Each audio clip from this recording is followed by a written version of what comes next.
Wake up! It's NHRA US Nationals Week. What's up, everyone? I'm your host, David Hoffman. Man, time is flying. The summer's dwindling down, and the 70th edition of the US Nationals is nearly here. So with that, our coverage continues on. Last week, we had six-time NHRA Pro Stock champion Erica Enders on the show, so make sure to go check that out. Now for today, Top Fuel's most recent winner, Justin Ashley, is back on the line with us, helping to preview the biggest drag race in the world. I know you're as excited as I am to skip past this part, so let's get right into it. Grab yourself a snack, whatever you like, ice cream, popcorn, whatever. Go enjoy this episode with Justin Ashley.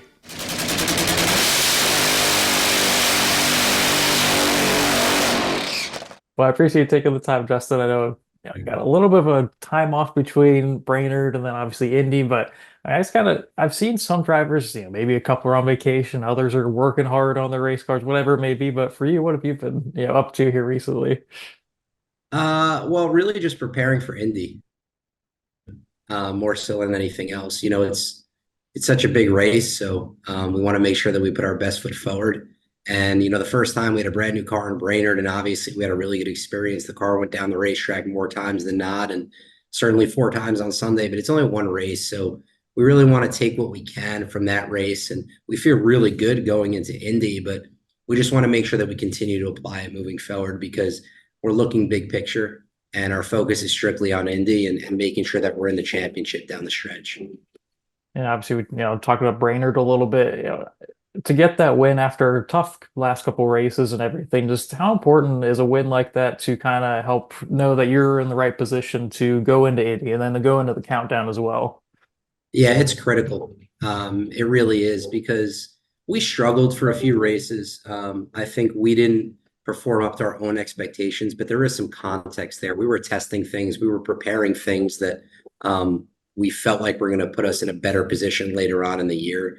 So with the competition being as good as it is, and then us testing things and trying out new things on the race car, I think that led to some of those struggles. But nonetheless, there's no excuses. We didn't perform the way that we wanted to or expected to. So coming out there in Brainerd and with the new SCAG power equipment designs on the car, added a nice touch to it as well. To be able to go out there and qualify around the middle of the field, but then really run well on Sunday, just showed that Mike, Tommy, and the guys have such a good handle on this race car. So it gave us a ton of confidence moving forward. It is only one race, but just for the morale of the team to be able to collect a win and see all their hard work come to fruition really was super important.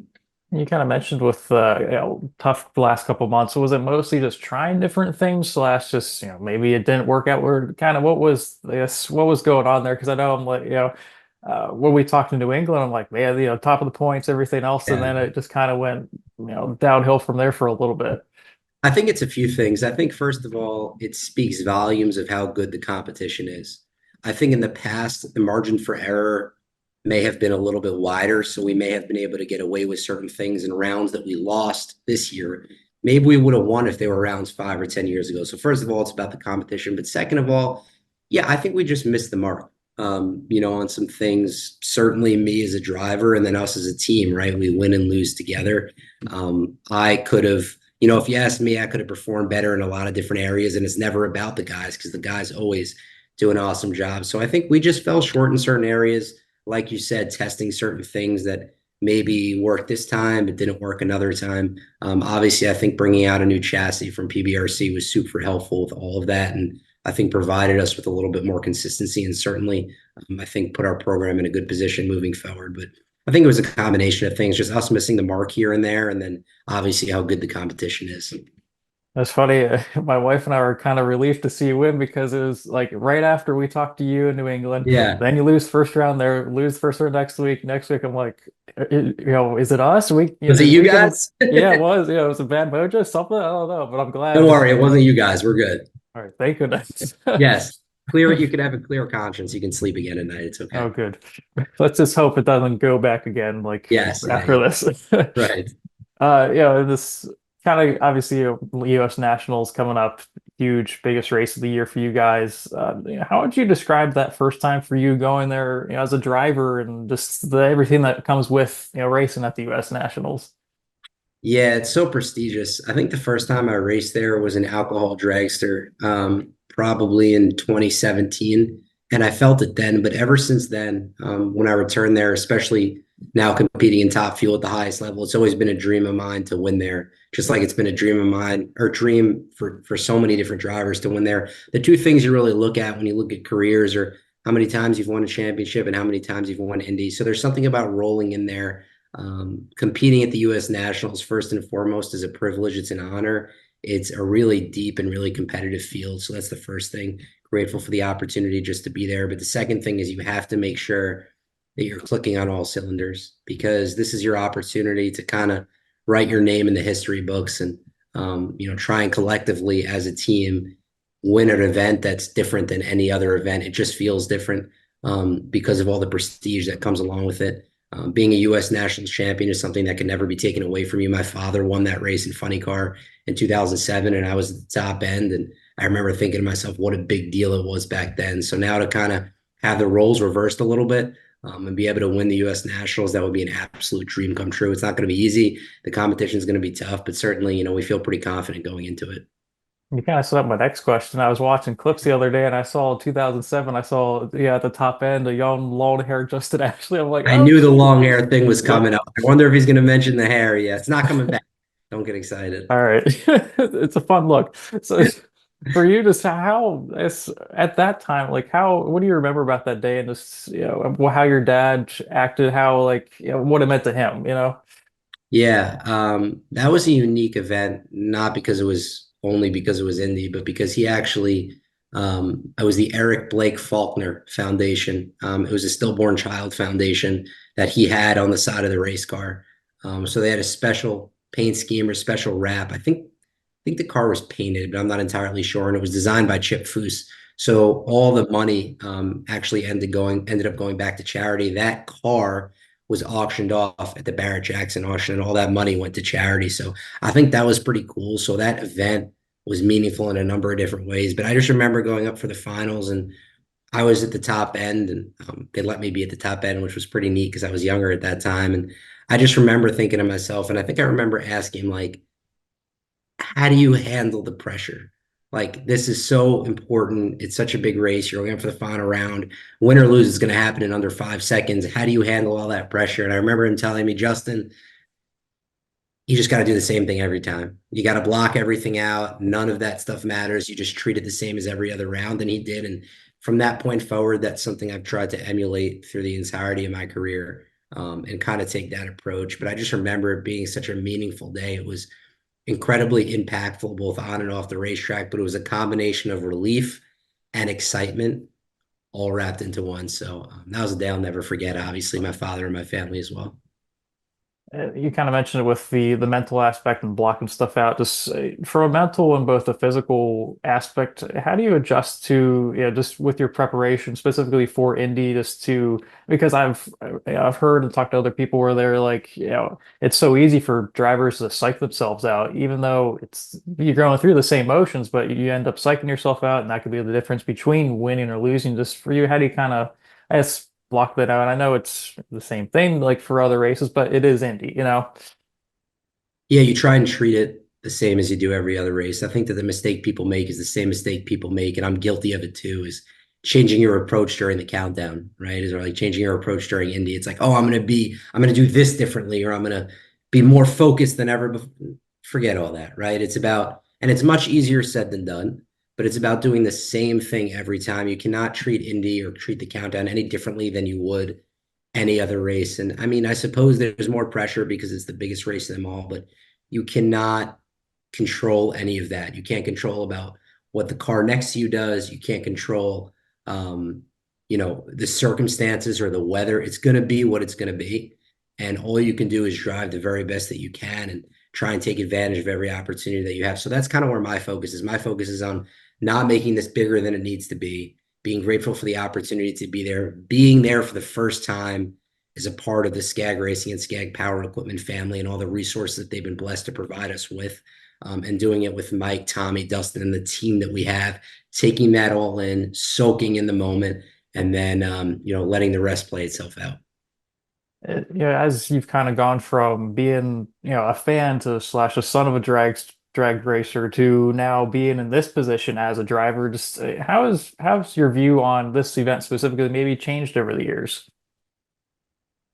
Um, well, I think, at first when you're a fan, you're taking it all in, right? From a fan's perspective, or even from, when I was watching my father race from really an outside perspective, where you're just watching people go down the racetrack and you think about the horsepower and you think about how fast and talented these people are. But then from a driver's perspective, I think more about, okay, what did it take actually to get to this moment? Right? What did it take to actually put everything together and get this car on the racetrack? The fact that our team built the car in such a short period of time, finished all the plumbing, finished all the electrical, and got it out and ready for Brainerd.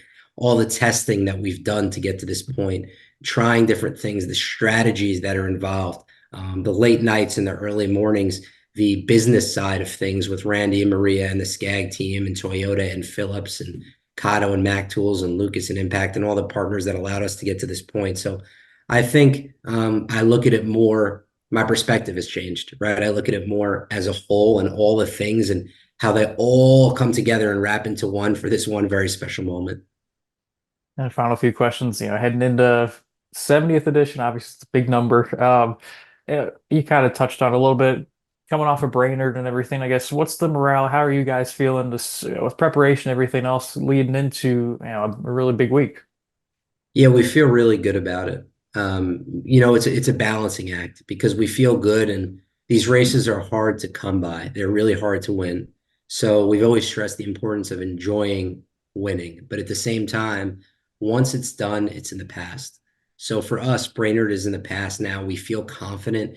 We have more laps on this race car, more data and information that we can apply, which is super critical. But being a U.S. Nationals, especially U.S. Nationals now, because Toyota is now the title sponsor of the race as well, adds another exciting element to it. So we are just focused on Indy. We feel good. Our morale is super high coming off that win, and I'm happy for the team. But at this point, it's in the past. Our focus is on Indy. Brainerd's done.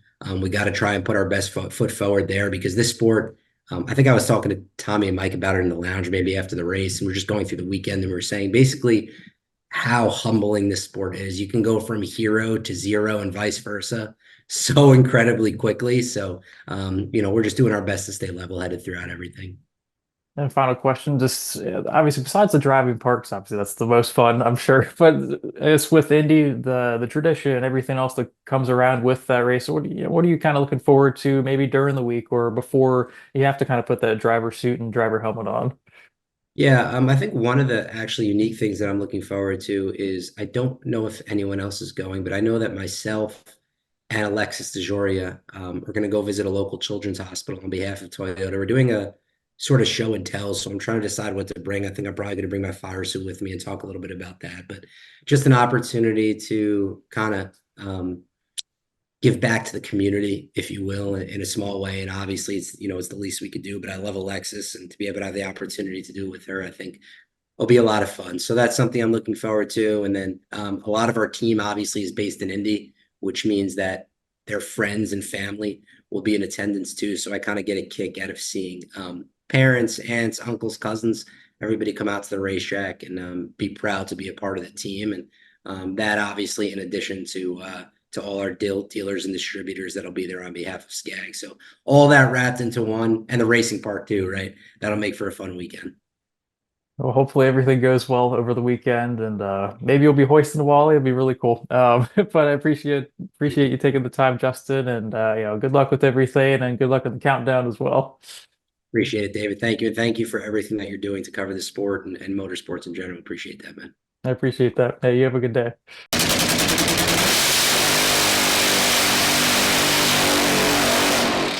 Thanks for watching episode 68 of the show with Justin Ashley. Man, it's just crazy. Just the more drivers that I talk to, the more this race gets bigger and bigger. You can feel the energy from Justin just how much this race means, and the buildup is only getting us more antsy to see race cars on track at the Big Go here in the next couple days. We appreciate Justin as always for joining us. He's been fantastic over this past year with helping us get more involved with the sport and helping us learn the ins and outs of it. So thank you, Justin, for that. Now, unfortunately, that's all the time we have for today's show. Now, comment below what you thought of today's show. And don't worry though, we're just getting started this week. We still have plenty more content to come as we lead up to the weekend. And make sure to like and subscribe for more exclusive US Nationals content. It's coming, guys, it really is. Oh, and be sure to check us out on Instagram and X at Behind Catch. Thanks again for watching. Have a great rest of your day. Go enjoy some racing, and I'll catch you guys later.